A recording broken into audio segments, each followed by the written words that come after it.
오늘 마태복음 25장 전체가 다 되겠습니다. 전체가.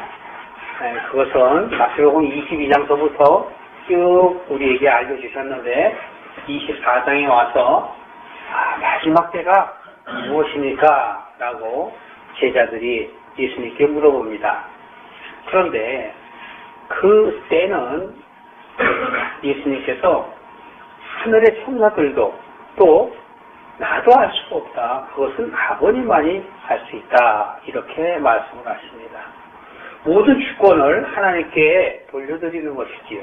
왜냐하면 예수님께서는 당신의 뜻을 이루려고 온 것이 아니라 하나님의 뜻을 이루기 위해서 이 세상에 오신 것이기 때문에 그렇습니다. 여러분은 어떻습니까? 여러분은 여러분의 뜻대로 살기를 원합니까? 아니면 하나님께서 미리 예비하시고 미리 준비하시고 당신의 뜻을 이루기 위해서 보내신 것을 깨닫고 하나님의 뜻대로 살기를 원하십니까? 그것은 여러분의 선택입니다.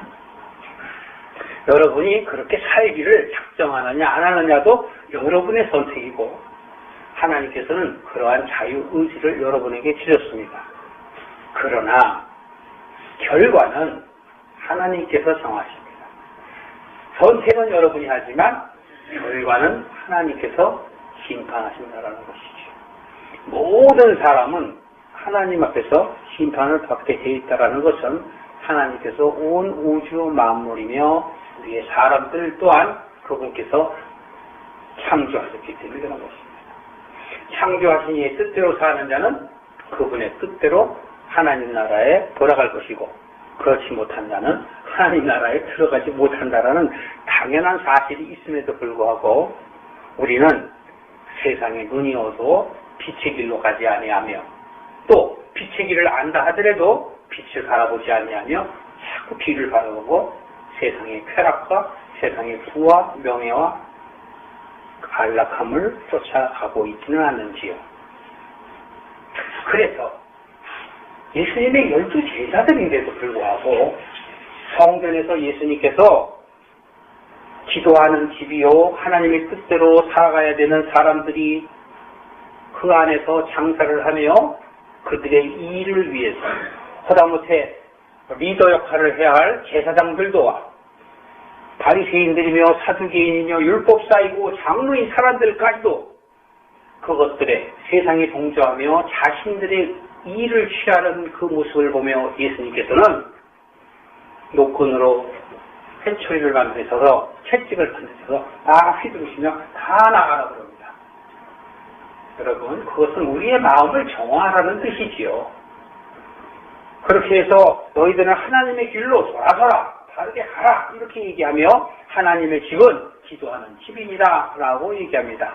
만민이 기도하는 집이라는 것은 하나님과 너희는 영적 관계가 있으니까 그것을 잊지 말라라는 뜻이에요. 그런 연후에 예수님께서는 성전을 나오십니다. 성전을 나오시는데 제자들이 그 성전의 웅장한 것들을 예수님께 가리키면서 보십시오 주님 얼마나 멋있자. 이게 40년 동안 지어진 정말 하나님의 성전이랍니다 라고 마음을 갖고 예수님께 얘기할 때 예수님은 그 속을 뚫어보시고 이렇게 먼저 말씀하십니다. 제자들에서 그 입에 나오는 것을 막으셨는데요. 어떻게 막으셨냐면 이 성전 위에 있는 돌의 돌이 하나라도 다 무너뜨릴 때까지 너희들이 그때를 알게 될 것이다. 이렇게 얘기해요. 그랬더니 이 제자들이 그럼 그때가 언제입니까? 이렇게 물어보게 된 것이지요. 예수님께서는 그때 바로 우리가 24장 36절인가요? 아마 그렇게 얘기했죠? 맞습니다. 24장 36절에 보면 그날과 그때는 아무도 모르고 하늘에 있는 천사들도 나도 모른다. 오직 아버지의 뜻이다. 이렇게 얘기를 해요. 그렇다면 과연 하나님께서 마지막 때를 얘기하시는데 여러분들은 그동안의 은혜를 받아오면서 마지막 때는 바로 이 세상이 멸망하는 그런 종말이 아니라는 것을 아셨죠? 바로 마지막 때라는 것은 우리가 세상적으로 사는 삶을 우리가 결단하고 내 마음 안에서 끝났을 때 그때가 바로 마지막 때인 것입니다. 그리고 다시 시작되는 오늘날로의 삶이 된 것입니다. 그것이 바로 마지막 때예요. 그렇기 때문에 성령의 그 말씀이 내 안에 들어와서 나를 움직이게 되면 내 안에 육적인 생각과 영적인 생각이 부딪히는 것이에요. 그것이 바로 나라와 나라의 전쟁이 일어나고 기근이 일어나는 것이고 내 속에 민족과 민족이 싸우는 것이에요. 내 속에 민족과 민족이라는 것은 각색의 내 속에 세상적인 삶의 생각을 이야기하는 것입니다. 그것들이 하나님의 말씀이 내 안에 들어오고 성령이 내게 인치심으로 인하여 내 안에서 전쟁은 일어나는 것이고 기근이 일어나는 것이지요. 그것을 세상의 표현으로 하나님께서는 우리에게 성경을 통하여 깨닫게 하시기 위해서 그러한 사건을 보여주시고 만물의 이치를 통해서 알게 하시는 것이죠. 그런데 사람들은 모르기 때문에 그 멸망이 온다고 하는 것입니다. 멸망은 하나님께 속한 것이기 때문에 예수님께서도 내가 그것은 너희들에게 이야기할 바가 안 된다라는 것이고 내가 말을 한다 할지라도 너희들은 이해를 못한다라는 것이에요. 여러분 지난 시간에 한번 얘기했죠. 그래서 그것은 바로 노아의 때와 같은 것이다. 노아의 때에도 분명히 방주를 저 산 위에 올려놓고 다 보이게 했다. 그리고 너희들은 방주로 들어오라고 분명히 얘기했다. 그러나 너희들은 시집가고 장가가고 먹고 마시고 너희 뜻대로 살았지 않느냐. 그게 결국은 어떻게 되느냐. 다 죽었지 않느냐. 노아의 8가족 외에는 다 멸망했다. 오늘도 그렇다. 오늘도 그렇다는 것입니다. 마지막 때라는 것은 여러분들이 마음을 바꾸지 않으면 여러분들도 그러한 심판을 받을 수밖에 없다라고 얘기하시는 것이에요. 제자들에게 분명하게 그렇게 말씀하시는 것입니다. 그러면서 어떻게 했습니까? 지난 시간에 그 비유를 24장에서 또 뭐라고 들어서 얘기합니까? 밭을 가는 두 사람이 있는데 한 사람은 데려가고 한 사람은 버림을 받을 것이요. 매라는 건 맷돌을 얘기하는 것이에요. 그 둘이 맞잡고 이렇게 돌리고 있는데 한 사람은 하나님이 데려가시고 한 사람은 버려준다고 얘기하십니다. 자, 이것은 무엇입니까? 결국은 노아의 때처럼 구원받을 사람과 구원받지 않을 사람이 있다라는 것이고 그것은 하나님께서 결과를 먼저 말씀하시는 것이나 원인과 과정은 바로 우리가 선택한다라는 것이에요. 그렇기 때문에 깨어있으라는 것입니다. 그 깨어있어라 얘기하면서 무슨 얘기를 합니까? 맡은 일꾼, 주인의 일을 맡아서 종이 해나가는데 그 종은 어떻게 해야 되느냐? 그 주인의 말씀 따라 충실하게 잘 해야 되죠. 때에 따라서 양식을 사람들에게 나눠주는 일을 잘 해야 된다는 것이에요. 그 때를 따라서 나눠주는 양식은 지난번에 말씀을 드렸지만 바로 구약과 신약을 말하는 것이고 말씀의 전체를 얘기하는 것이에요. 말씀을 잘 깨달아서 말씀이 없고 고아와 과부와 객처럼 사는 불쌍한 영혼들에게 어떻게 하라? 양식을 나눠주라 라는 뜻이에요. 그렇게 주인이 오시기 전까지 열심히 그렇게 살아가는 사람은 주인이 오시면 그 종을 칭찬하지 않겠느냐. 그런데 주인이 저지 오시리라고 생각하고 동무들을 때린다는 거냐면 거짓 말씀으로 그들에게 자기 일을 위해서 바리새인처럼 돈과 명예와 지식과 그 다음에 높은 자리에 앉아서 대접을 받으려고 하는 그러한 사람처럼 바로 동물을 때린다 그렇게 얘기했지 않습니까? 또 술 친구들과 더불어 먹었다. 그게 술 먹는 사람을 얘기하는 것이 아니라 세상에 취한 사람들을 얘기하는 거예요. 그런 사람들과 함께 어울리며 그렇게 했던 종은 결국은 주인이 돌아올 때 어떻게 하겠느냐? 그러니 너희는 어떻게 하라? 깨어 있어라 라는 것입니다. 오늘 25장에서는 두 가지의 비유 외에 결론적으로 하나의 큰 틀에서의 비유를 통해서 우리에게 알려주십니다. 첫 번째 비유는 뭐냐면 신랑을 맞이할 신부의 비유가 첫 번째고요. 두 번째 비유는 주인이 타국에 출사하기 위해서 종들에게 자신의 재물을 맡기는 달란트를 받은 종의 비유입니다. 그 다음에 그 마지막 때의 총 전체의 비유는 바로 염소와 양의 비유. 이렇게 세 가지 비유를 예수님께서 말씀을 하십니다. 자, 첫 번째 비유요. 첫 번째 비유는 마태복음 25장 1절부터 13절까지 있죠. 그 다음에 두 번째 비유는 14절부터 30절, 세 번째 비유는 31절부터 마지막에서 결론에 이르게 됩니다. 자, 첫 번째 비유는요, 바로 이런 것입니다. 저를 보십시오. 혼인잔치에 참여하려는 신부들이 10명이 있었습니다. 이들은 각자 다 준비를 했어요. 예쁘게 단장을 하고 결혼식을 준비를 잘 했습니다. 그래서 열처녀들이 모여서 하나님 앞에 열이라는 숫자는 충족수라고 얘기합니다. 충족수라는 건 전체를 다 얘기하는 거예요. 실자라는 거는 완전수라는 얘기예요. 여기에서는 이렇게 열처녀라는 뜻은 모든 믿는 자, 모든 믿는 신부들을 얘기하는 뜻이에요. 근데 이 10명의 신부들이 이제 신랑을 맞이하려고 준비했습니다. 그런데 옷을 잘 꾸려 입고 아주 단장도 하고 다 했어요. 그런데 이들에게는 등이 있었습니다. 등이 있었는데 그 등이 어떤 5명의 처녀들은 아주 기름을 잘 준비했어요. 신랑이 언제 올 줄 모르기 때문에 기름을 잘 준비했습니다. 그런데 5 처녀는 그냥 당장 쓸 것만 기름을 준비했어요. 그거 갖다가 슬기로 온 사람은 주님이 언제 오실지, 즉 신랑이 언제 오실지 모르기 때문에 많이 준비를 했고, 또 미련한 사람들은 당장 삶의 염려에 사는 것에 충족하고 살기 때문에 그냥 그거면 되겠다라고서 적당하게 준비를 했습니다. 그런데 신랑이 오질 않습니다. 신랑이 도무지 오질 않으니 이들이 지켰죠. 그래서 잠이 들었습니다. 잠이 들었는데 어느새 바깥에서 웅성웅성한 소리가 들리고 인기척이 들렸습니다. 아, 신랑이 왔나 보다. 신랑이 왔나 보다. 그러고서 얼른 10처녀들은 일어났습니다.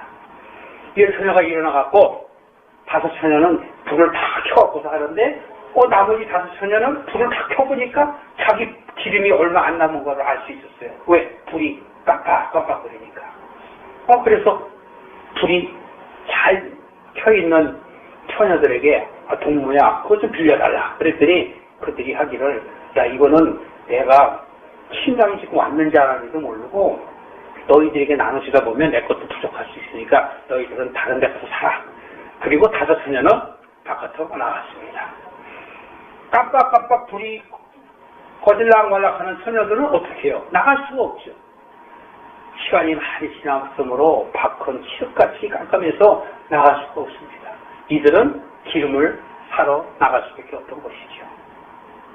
결국에는 기름을 충분히 준비한 처녀들은 신랑을 만나서 왕궁으로 들어갔습니다. 그러나 5처녀는 어떻게 됐어요?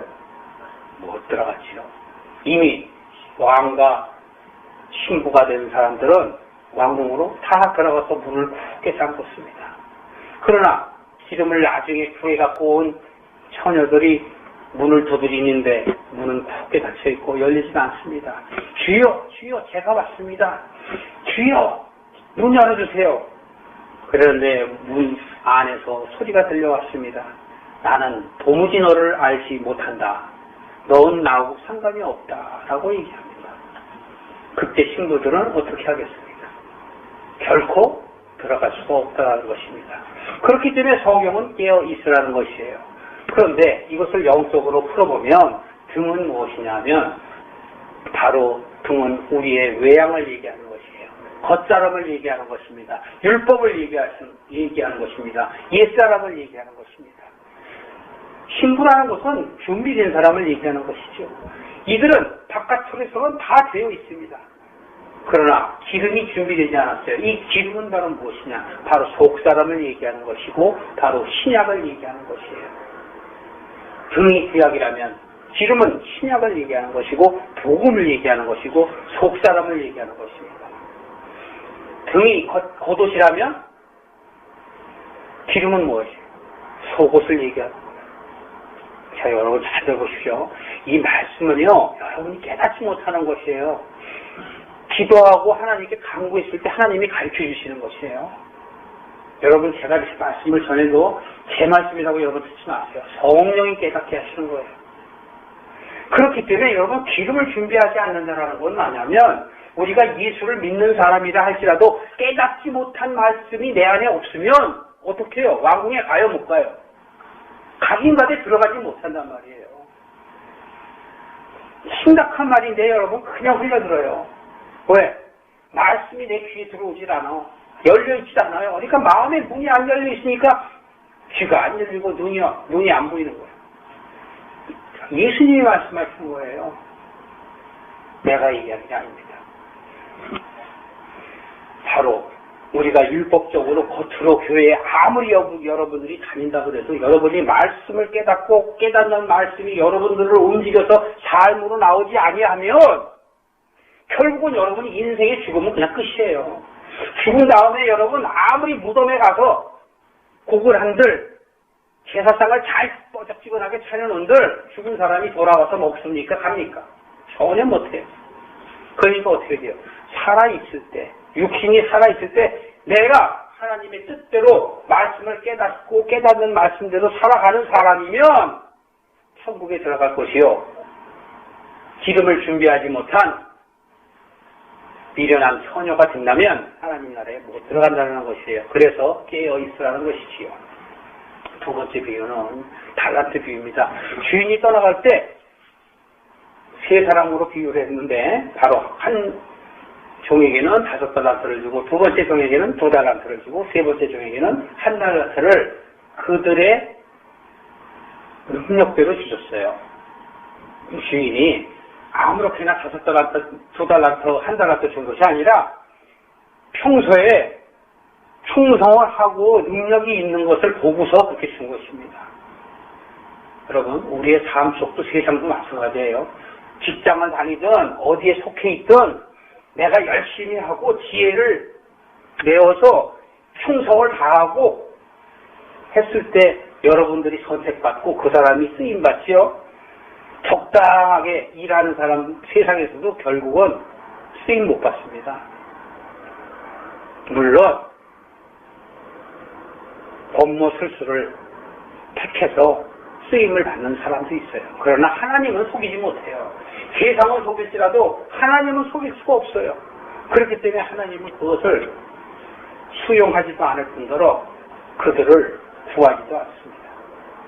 자, 여기서 5달란트, 2달란트, 1달란트는 바로 우리의 삶에 있어서 나의 이 세상의 삶을 여러분이 얘기하는 거예요. 그런데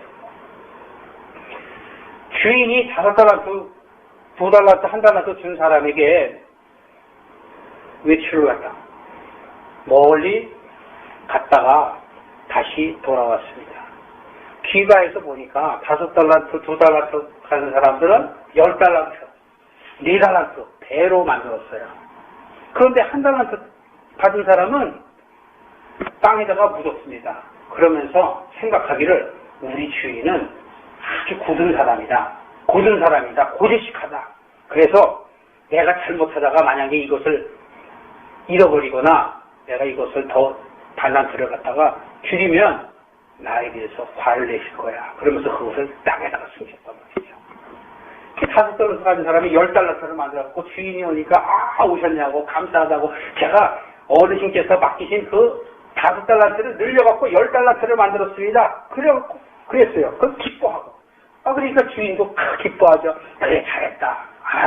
참 잘했다. 내가 앞으로 너한테 더 많이 줄게. 그러니까 참 해봐라. 2달란트 가진 사람도 4달란트를 갖고 주인 앞에 나타났습니다. 주인님 어서 오십시오. 감사합니다. 주인께서 이렇게 제게 이렇게 주셔갖고 제가 이걸 잘 늘려서 이렇게 잘 했습니다. 그랬더니 그 주인이 칭찬하는 거예요. 잘했다. 내가 너에게도 더 많은 것을 줄게. 그런데 1달란트 갖고 온 사람은 달랑 1달란트 갖고 와갖고 주인 보고 굳다고 하고 주인이 심지 않은 데서 거두는 사람이라고 얘기해요. 그러니 주인이 뭐라고 얘기하겠습니까? 이 악하고 기르름송아. 그 한 달란트를 내가 돈놀이 하는 사람한테 은행에다 맡겼다면 그 은행에서 이자라도 주지 않았겠느냐? 너는 도대체 무엇을 했느냐? 너는 어떻게 된 것이 나를 악하다고 하느냐? 내가 너에게 주었는데 어떻게 너는 그것을 악하다고 하느냐? 다른 비유에서도 그런 비유가 많이 있었죠. 우리는 하나님께서 내게 주신 것을 잘 활용하지 못하고 게으르면서도 하나님을 원망한다라는 것이에요. 자기가 잘못된 것은 자기가 잘못해서 그런 것인데도 불구하고 그렇게 행한다라는 것입니다. 그래서 그 주인은 한 달란트를 뺏어버립니다. 뺏어버리고 그것을 가장 많이 만든 10달란트 가진 사람에게 줍니다. 그 10달란트 가진 사람에게 주고 한 달란트 가진 그 종은 내어 쫓으라고 해요. 어둠으로 쫓겨납니다. 어둠은 바로 무엇이에요? 사탄을 얘기하고 세상을 얘기하는 것이에요. 바로 주인의 집에서 쫓겨나가는 것이죠. 쫓겨나가서 슬피 이를 갈며 우는 것입니다. 그것이 지난번 24장에 얘기했던 일 맡은 일꾼들의 얘기와 같은 것이에요. 세상에서도 우리가 잘 하려면 자기의 지혜를 내서 열심으로 그 일을 행해야 됨에도 불구하고 하나님을 따르는 믿는 자들은 세상 일도 제대로 하지도 못하고 하나님 일도 제대로 하지 못하고 그러면 어떻게 되겠어요? 바로 한 달란트 받은 사람이 그런 것이에요. 각자 우리는 맡은 바대로 충성을 다해야 되는 것입니다. 그래서 여러분 세상의 복을 받지 말라는 것이 아니에요. 여러분 세상의 복을 받아도 좋아요. 그러나 그것은 우리가 살아있을 동안의 복이고 하나님의 복은 어떤 복입니까? 영원하신 복이란 말이에요. 복은 요한복음 17장 3절에 보면 그래서 유일하신 하나님을 알고 그의 보내신 자 그리스도를 아는 것이 바로 복이라고 얘기하고 요한복음 몇 장이죠? 갑자기 생각이 안 나. 베드로전서 3장 21절에도 바로 물은 너희들을 구원하는 표다. 그 물은 너희들의 죄를 사해주는 것이 아니라 너희들이 그 물로 씻어서 양심이 회복되어서 하나님을 알아가는 것이거다. 그것이 너희들이 할 도리다. 이렇게 얘기하는 것이에요. 예수님께서도 이 마지막 때를 얘기하면서 요한복음 6장 39절에 그렇게 얘기하시는 것이에요. 나는 아버지의 뜻을 이루려고 왔다. 내 뜻을 여러분들에게 이루려고 하는 것이 아니다. 그 아버지의 뜻을 이루려고 하는데 그 아버지의 뜻은 무엇이냐 하면 아버지께서 내게 주신 자들을 마지막 날에 하나도 잃어버리지 않고 살리는 것이다. 여러분 그렇습니다. 예수님은 아버지가 아들에게 주신 것만 하지 주시지 않은 것을 하진 않아요. 여러분들이 만약에 아버지께서 예수님께 주셨다면 여러분들이 깨어있지 않으면 어떻게 돼요? 예수님을 못 만나요. 예수님을 만났다 하더라도 게으른 한 달란트 가진 종이나 또는 미련한 다섯 처녀처럼 그렇게 이 세상 살다가 하늘에 못 간다니까요. 결코 쉬운 얘기가 아니에요. 그러나 내가 깨달으면 쉬운 얘기죠. 깨닫지 못하는 자는요 쉽지가 않아요. 그러니까 이 세상은 고달프게 삽니다. 힘들게 살아요. 깨닫는 자는 바로 뭐냐면 내 마음 안에 의와 평강과 시각을 누린다고 로마서 14장 17절에 말씀하고 있는 것이에요. 제가 여러분에게 설교 때마다 누누하게 얘기하는 것은 깨닫는 말씀을 여러분들이 받아들일 수 있는 마음에 좀 되라 이거예요. 그런 자세가 좀 되었으면 좋겠다는 것이에요. 신부가 신랑을 사모하는 것처럼 말씀을 통해서 내가 오늘이 저 말씀을 통해서 내가 깨달아야지. 깨달아서 내가 영생에 갈 수 있는 그 길을 내가 바로 가야지. 그런 마음이 좀 되었으면 좋겠다는 것이에요. 그것이 바로 옥토가 되는 것입니다. 교회에 여러분들이 나온다는 것은 무엇입니까? 교회에 와서 말씀을 통하여 깨닫는 내가 되려고 하는 것이 아닙니다. 이제 25장 31절부터 46절의 말씀이 되겠는데요. 바로 예수님께서는 이렇게 얘기하십니다. 모든 사람이 하나님 앞에 다 나올 것이다. 다 나오는데 그것은 마치 양은 우편에 세우고 염소는 좌편에 세우게 된다. 이렇게 얘기하시면서 하나님의 말씀에 뜻대로 사는 사람은 양처럼 내 우편에 쓸 것이요. 염소처럼 치받으며 자기의 주장을 세우고 자기의 뜻대로 사는 사람들은 좌편에 서게 될 것이다. 이렇게 얘기해요. 그러면서 결정적인 말씀을 하는데 양과 같은 사람이나 염소 같은 사람이 다 이해를 못하는 말씀을 하게 되십니다. 그 말씀 여러분 한번 오늘 들어보실래요? 이렇게 얘기하십니다. 내가 너희들이 이 세상에 살면서 내가 병들었을 때 나에게 약을 주었고 내가 옥에 갇혔을 때 너희들 나를 찾아주었고 내가 굶었을 때 너희들은 나에게 먹을 것을 주었고 내가 아팠을 때 너희들은 나한테 와서 위로함을 줬다. 이렇게 얘기하니까 양과 같이 의인 편에 쓴 사람이나 염소같이 악인 편에 쓴 사람이 우리 그렇게 한 적이 없는데요? 라고 얘기하는 거예요. 그랬더니 예수님께서 이렇게 얘기합니다. 내가 아니더라도 지극히 작은 자에게 한 것이 바로 그렇게 한 것이다. 라고 얘기합니다. 여러분은 어떻습니까? 여러분이 이 말씀을 알겠어요? 말씀을 깨달을 수 있어요? 대답은 그렇게 얘기했지만 여러분들이 깨닫지 못하면 이 말씀은 여러분 눈에 안 들어오는 것이에요. 마음에 안 들어와요. 이 말씀은 바로 무엇이냐 하면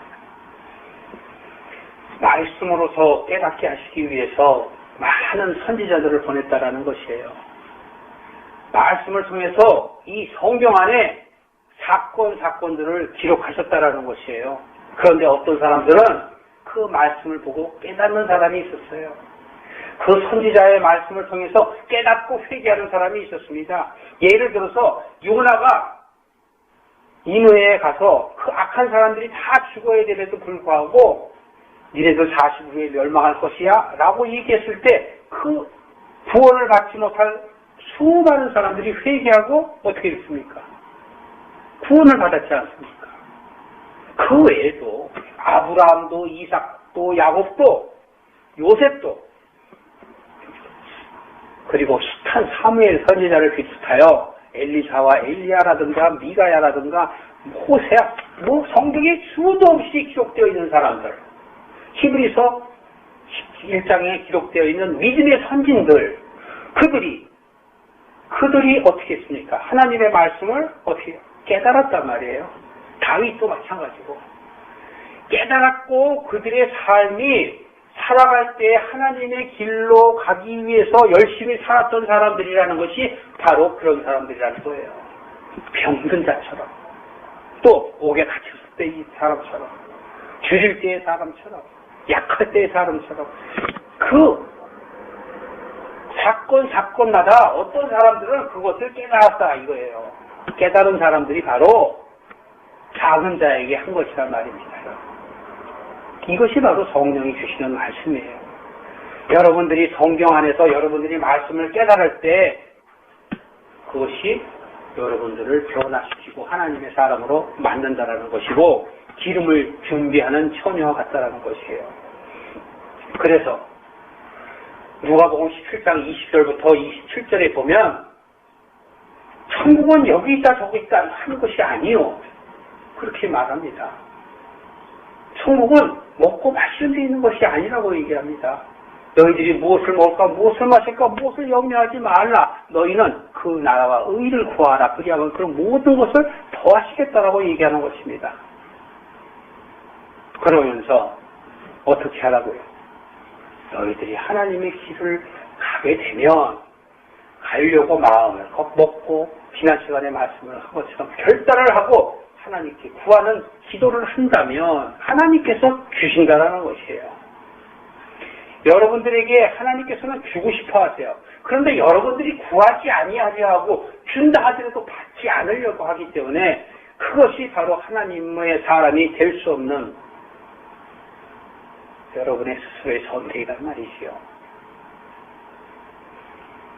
그렇습니다. 우리는 하나님께서 우리로 하여금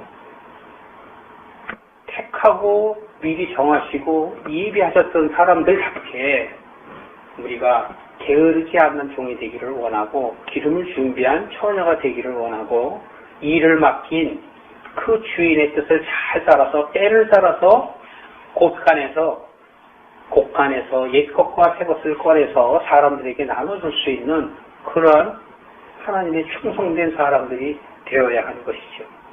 어떤 사람은 능력이 있어서 5달란트, 10달란트, 20달란트 받은 사람도 있지만 내게 하나님께서 1달란트를 주셨다 하더라도 그 1달란트를 잘 사용해서 2달란트를 만들든 3달란트를 만들어서 주님께 보여드릴 때 주님이 그것을 뺐으니까 다 내게 주신 것인데요.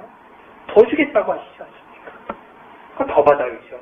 여러분들이 한 가지 말씀을 깨닫기를 소원하고 주님 말씀을 주세요. 제가 깨닫겠습니다. 깨닫고 주님의 사람이 되겠습니다. 라는 결단이 있고 기도할 때 하나님께서 여러분들이 눈을 열어서 에바다!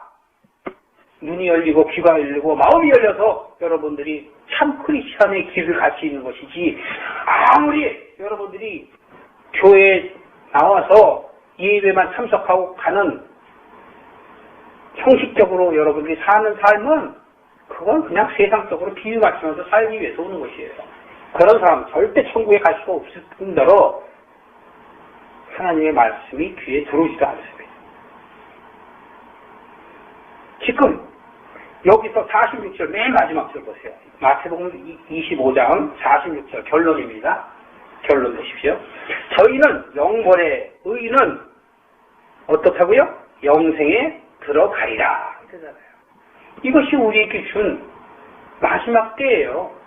예수님께서는 마지막 때를 아버지 권한에 있다 하지만 마지막 때는 예수님도 모르실 수밖에 없죠. 왜냐하면 과거에 있는 사람이나 현재에 있는 사람이나 성경을 통해서 많은 사람들이 구원을 받았지 않습니까? 12제자뿐만이 아니라 아브라함과 이삭과 야곱과 그 후손들이 수도 없이 기름을 준비한 처녀가 됐고 12제자와 마르다와 마리아와 나사로와 수많은 제자들이 말씀을 깨닫고 마음을 돌이켜서 주님의 길을 갔을 때 그들은 구원을 받았어요.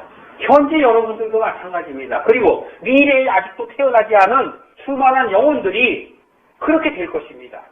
그렇기 때문에 예수님이 그때를 어떻게 알겠어요? 모르죠. 그러니까 아버지만이 아는 거예요. 말씀을 여러분 잘 사모하십시오. 말씀을 사모하고 말씀이 여러분들의 귀를 열게 하시고 여러분의 마음을 열게 하셔요. 여러분들이 만약에 안 되고 그러면 여러분들 사모하는 마음만이라도 좀 가지십시오. 겨자씨만한 믿음이라도 좀 갖기를 원합니다.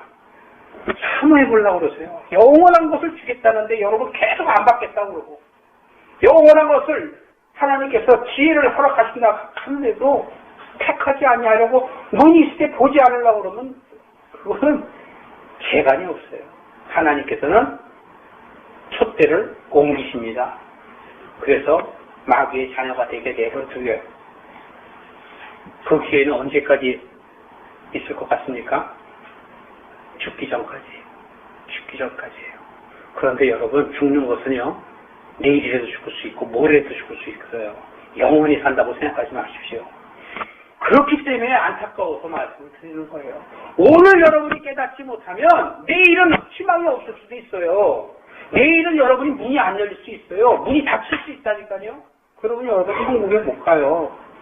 세상이 아무리 우리가 가족을 이루고 형제 자매고 부모와 자식 간을 이루더라도 천국에 가는 자와 못 가는 자는 내가 택하느냐 안 택하느냐에 있는 것이에요. 구원의 문은 열려 있어요. 그러나 택하지 않는 자에게는 없습니다. 말씀을 사모하라는 것은 여러분 신랑 대신 그 말씀이 우리에게 와 있어요. 요한복음 1장 1절부터 5절의 말씀이 내 안에 신비에 새겨져서 편지로 내 안에 딱 차 있어야 돼요. 그게 바로 바울이 안타까워하는 겁니다. 내가 그렇기 때문에 여러분 편지로, 편지 뭐예요? 알려주는 것이죠. 그리스도의 향기로, 그것은 뭡니까? 삶에서 나오는 것이지요. 왜 마태복음 6장이나 누가복음 11장에서 그렇게 얘기합니까? 구하라 찾으라 두드리라 무엇을요? 하나님을 찾으라는 것이에요. 말씀을 찾으라는 것이에요. 성령을 찾으라는 것입니다. 여러분들이 깨달을 때 여러분이 천국에 오는 것이에요. 젊은 분들 결혼하기를 원합니까? 결혼은 왜 해요? 결혼을 하는 것은 내 것을 나눠주기 위해서 결혼하는 것이에요. 남의 것을 얻으려고 하는 그것은 결혼이 아닙니다. 신랑 신부의 결혼을 지금 여기서 왜 자꾸 얘기해요? 마태복음 22장에서도 혼인잔치를 들어서 자꾸 얘기하잖아요, 여러분. 여러분 남녀간에 같이 사는 것을 통해서 여러분들이 하나님의 뜻을 깨닫기를 원해서 여러분들에게 결혼하라는 것이지, 깨닫지도 못하고 결혼해서 살면 뭐예요? 이 세상에 잠깐 살다가 짜증나면 버리고 아프면 버리고, 그러니까 얘기하잖아요. 어려운 일이 있을 때나 좋은 일이 있을 때나 슬픈 일이 있을 때나 항상 상대방을 사랑하겠느냐? 예, 사랑할 불쌍해요. 그러니까 여러분 결혼을 안 하신 분들은 그런 마음을 가지세요. 결혼을 하면요, 네 건 네 거고 내 거는 네 거다 라고 생각하시게 돼요. 네 건 네 거, 내 건 내 거. 결혼하지 마십시오. 그런 사람들은 안 봐도 불행합니다. 네 거는 네 거고 내 거는 내 거다. 그러면 안 돼요. 네 거는 네 것이고 내 것도 네 것이다 라는 마음으로 결혼해야 돼요. 결혼을 하는 그 순간부터 자기를 포기해야 돼요. 내 것을 나눠줘야 돼요. 그런데 내 것을 갖고 더 상대방 것을 가지려면 그것은 파탄나는 거예요. 지금도 여기서 지금 그렇습니다. 그렇게 지금 비유의 말씀을 통해서 우리에게 알려주시는 거예요. 기름을 준비한다는 것은 여러분 말씀을 깨닫는 말씀을 통해서 그것을 자꾸 사모할 때 하나님이 열어주시고 그래서 여러분을 변화시켜가는 거예요. 그 말씀을 듣기를 원하지 아니하면 하나님은 여러분들에게 손을 드실 수밖에 없다라는 것입니다. 오늘 마태복음 25장을 다 정리해서 지금 말씀을 드렸어요. 여러분들이 댁에 가서 마태복음 전체 보셔. 24장부터 22장부터 보시면 더 좋고, 아니면 24장부터 25장까지만이라도 보십시오. 그리고 좀 한 주간의 삶을 그렇게 살아가시길 원합니다. 주님의 은혜에 동참하는 저와 여러분 되시기를 주님의 이름으로 축원합니다.